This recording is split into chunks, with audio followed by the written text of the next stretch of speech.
David here with Figboot on Pens, back again with another review. Typically, around this time of year, I have come out with a variety of top 10 lists. It might be top 10 pens for beginners, or Grail pens, or a 10 ink challenge, things like that. 6 years ago, I did a series of top 10s based on price. Since it has been a few years, I felt it was time to update those lists. So over the next 5 weeks, I'll be releasing a series of videos breaking down my top 10 pens in various price ranges.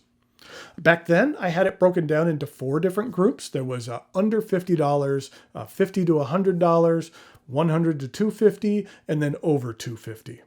And I found that the over $250 range was way too inclusive and broad, so this time around I've chosen to break that up. There will be a $250 to $500 video and another one for anything over $500. In regard to the rules I set up for myself, I really didn't set that many. Most of these pens have been reviewed and some have not. In regard to the pricing, I did my best to place the pens in an appropriate price range, but for certain pens, pricing can vary, so there might be a pen that's $260 that I put in the under $250 group because you could potentially find it in that range. And in addition, it might fit better in that group than the one above it. The main goal here is to give you some exposure to some quality pens. This first list is going to focus on entry-level fountain pens you can pick up for under $50. I know that when I was just starting out in this hobby, there were so many purchasing options that I was really worried that I'd make a bad decision. And I really didn't know what was a good pen and what wasn't. And then spending $40 on a pen was just like borderline crazy in my mind, and I didn't want to waste my money. So I would devour as many top 10 lists as I could find, and I figured that if a pen kept showing up on those lists, then the chances were that it was a good pen, and the chances that I would be happy with my purchase would be greater. Compared to the last time I produced these lists, some will only vary slightly, and others will have considerable amount of difference compared to 6 years ago. So without further ado, to see what I chose as my top 10 fountain pens under $50, please join me over here at camera 2. First of all, I'd be remiss if I didn't mention a couple of honorable mentions. Each of these pens could have made the top 10 list, but were difficult cuts to leave out. First of all, we had a pen from Pen BBS. This is the 308 Hawaii. I just think that for the price of under $50, that's a decent pen, and actually it performs nicely as well. Pen BBS makes a number of really nice offerings. And then next up, we have a pen that I reviewed not that long ago, which was the Asvine V169. Again, for a budget pen, I think it has a really unique look to it. Nice ink window here. It is a vacuum filler, and then it performs nicely as well. So it's a nice little package for under $50. Next up, we have something really unique, which is the Jinhao Shark, which is a unique looking pen, especially when you had a puppy that chewed on it a couple of years ago. This is a really cool pen for kids to get them interested because it performs nicely and then it just looks neat as well. A couple other really nice starter pens are the Platinum Preppies. Now these are great to eyedropper, which I have, and I had these eyedroppered for a very long time, which is why there's some ink remnants that are left in there. But for a starter pen that is under $10, these are really, really nice way to get going into the world of fountain pens. 2 more honorable mentions. There is the Diplomat Magnum. It is rather lightweight, but I have tested this one out and it performs nicely, especially for the price range of this one. So it's a nice alternative to some of the other ones that you're going to see on this list. And the final honorable mention is from Amazon. Believe it or not, Amazon makes a fountain pen, and it was, I believe it was under $10 when I purchased this one. It's just called the Amazon Basics fountain pen, and it wrote surprisingly well, especially for the price. It's decently sharp looking, and for the price, it was a really nice bargain. So if you're just getting started and kind of want to get a good bang for your buck, then this isn't a bad way to go. It's not the most, notable brand out there in regard to fountain pens, but it performed nicely and it was a pleasure to use. Okay, on to the top 10, and at number 10 is a pen from Pilot, and that would be the Kakuno. This is just a fun little pen. It has a roll stop here on the side. And it comes in a number of different colors, and it's just a fun pen to use. It even has a nib that smiles at you. How can you not like a nib that smiles at you? That this is a cartridge converter pen. You can't use it as a eyedropper. You can't, because there are two large holes here in the back. So you would find out very quickly that this could not be used as an eyedropper. But the Kakuno, sometimes they have ones that actually have a little hole here on the top, so you could maybe hang it around your neck or things like that, or maybe it's on the side. I can't recall, but they have some that you can hang from your neck so that you don't put it in your pocket, and it's a little easy to use. But the Kakuno is a great starter pen. Next up, we have a cute little pen from Kaweco, which is the Liliput. I will say I was a little bit late to the Liliput game. I'm just not super into small pocket pens, but this one actually writes very, very well. And then when you post it, it really turns into something that is a non-pocket pen. It is a little bit on the thin side, but they come in a variety of colors, and I am fond of this green. I do have a review of this one on the channel. So for a small pocket pen, this Kaweco Liliput is outstanding. Next up at number 8 is a pen from Pilot, and that would be the venerable Pilot Metropolitan. It comes in a wide variety of colors. They introduced a number of bands not that long ago. This is a really great starter pen for under $20. The nib is decent. It's a nice cartridge converter, and it's a fantastic starter pen that many, many people have purchased as their very first fountain pen. It's a good way to get started into the hobby. Next up at number 7 is a pen from a Japanese retailer, and that would be Muji, and it would be the Muji Aluminum. This is a reasonably priced offering that is just really unique in its looks. It is a bit on the thin side. I'll say that I'm not a huge fan of the way the section is a little bit set back, because I have a tendency to grip my pens a little bit closer to the edge. So I have a tendency to kind of fall off a little bit. But with this knurling, it does keep my grip on here a little bit better. The performance is nice on here, and I think that this pen, especially in this price range, has a bit more style to it and a bit more design. And so I think it's a really solid offering for a beginner pen. Next up at number 6 is a pen from Nahvalur, and that would be the original Demonstrator. I think that for the money, this is a fantastic offering. Again, you're starting to get into something that looks kind of cool. There's a number of different varieties of colors. This is a piston filler. There's not tons of piston fillers in this price range. They just recently came out with the Demonstrator Plus, which is actually a vacuum filler. It was a little bit more, but both of these pens are outstanding starter pens from Nahvalur.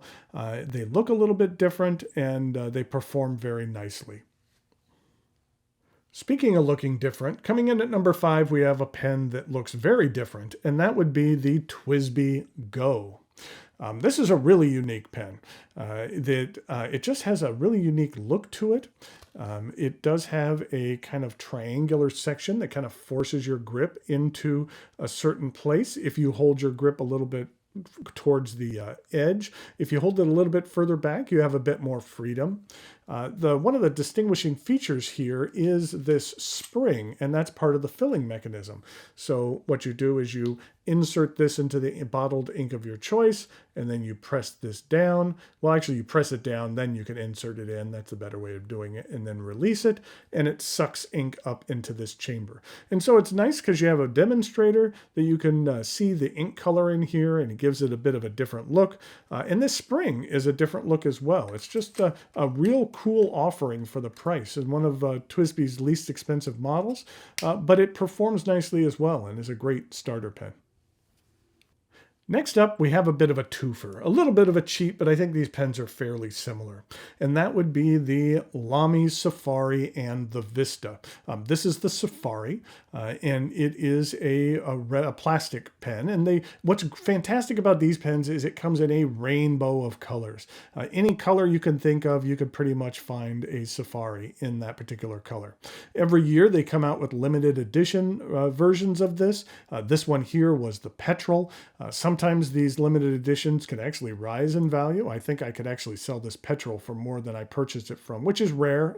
Some pens hold value more than others, but sometimes, especially with some of these older Lamys, the value does go up a bit on them just because they are so unique and they're only offered for a limited time and they get sold out and then everyone would like them.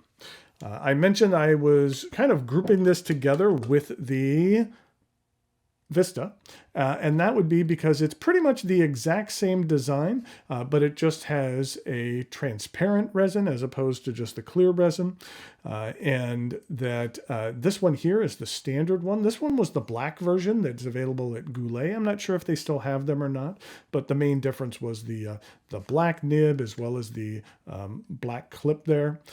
This does have a triangular design. Some people like these grips, other people don't, because it does definitely force your grip into a specific place. Sometimes for beginners, that's really helpful. It can help them index the nib and keep it straight. It's always worked for me, so I haven't had a problem with it, but I know there's other people out there that don't particularly care for that. But both the Safari as well as the Vista are outstanding choices in this price range. Coming in at number 3, we have another pen from Kaweco, and I will admit that I wasn't necessarily sold on this pen at first. I saw it for a couple of years and just resisted buying it, but then once I did, I really enjoyed it, and that would be the Kaweco Skyline Sport. They have all sorts of varieties of this pen. I'm just going to show you some of the ones I have. This one is in a more colorful plastic. Then this one here is in a nice blue. Then we have this pearlescent one here. This one was very popular and sold out fairly quickly. And then they even have some in metal that are a little bit more expensive. This one is in aluminum. I just like that one a lot. And this purple one is outstanding as well. That's one of my favorites as well. These have distinctive looks to them. They're great pocket pens. You can use it without posting it. I find that I can just barely use it. So if I have a quick note, I'll usually use it without posting it. But posting it is very easy to do and doesn't backweight the pen at all. And actually acts as a really nice roll stop as I put it out outside of the screen. But it acts as, the facets here act as a nice roll stop, so I have a tendency to keep that on there. But the Kaweco Skyline Sport is a classic design that offers you a lot of different colors to it. And then on top of that, it performs really nicely as well. Coming in at number 2, we have another pen from TWSBI, and that would be the Eco. There's a lot of things I like about the Eco. It does come in a variety of colors. This one is just the simple black. I always like this little insert here on the top of the cap as well. It's a piston filler, which you don't see that many piston fillers in this range. The operation of the piston is really smooth. And then also with this transparent barrel, it's really cool to see the ink sloshing around in there, and then you can kind of see it here in the feed as well. It performs very nicely. I actually have a stub nib on this one, and it's one of my favorite stubs that I have as far as a steel nib. It's really nice. So for the price, again, this TWSBI is one of their better offerings, and not many people go wrong when they purchase a TWSBI Eco in this price range. And finally, coming in at number 1, we have the Lamy Al Star. Between Team All Star and Team Safari, I am Team All Star. Even though it's the same design for the most part, that I just think that the aluminum is really nice, or the aluminium, depending on the part of the world you're in. And I thought it was best to separate these pens out, as opposed to kind of lumping them all together with the Safari and Vista. It comes in tons of different colors, just like the Safari does. This particular pen right here is my very first fountain pen I ever purchased.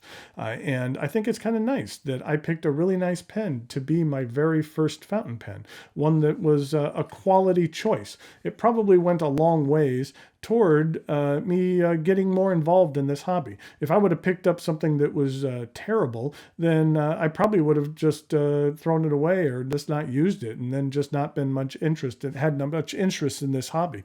But I really used this pen a lot and found that it performs very nicely. It looks sharp. It's distinct. I love the clip here. It does come in a number of different colors. I have a couple other colors here. This is the orange, and then this is the blue. Actually, the technical name of this pen was Copper Orange. But like the Safari, they do come out with the limited editions that over time can be very collectible and very valuable. But that I do enjoy the looks of these pens, and they perform nicely as well. So if someone recommended or asked me what pen I should get under the $50 range, I think my number one recommendation would be an All Star, because you're pretty much not going to go wrong with that, or it's pretty hard to go wrong with that in my opinion. If you don't like a Lamy Al Star, then chances are there's not a lot of other things that you're going to care for as well. Okay, so there was my list of top 10 pens under $50. I look forward to sharing some other price ranges with you here in the very near future, but hope you got some good ideas of some things that you might want to try out in this price range. Until next time, thanks for watching, and I'll talk to you later.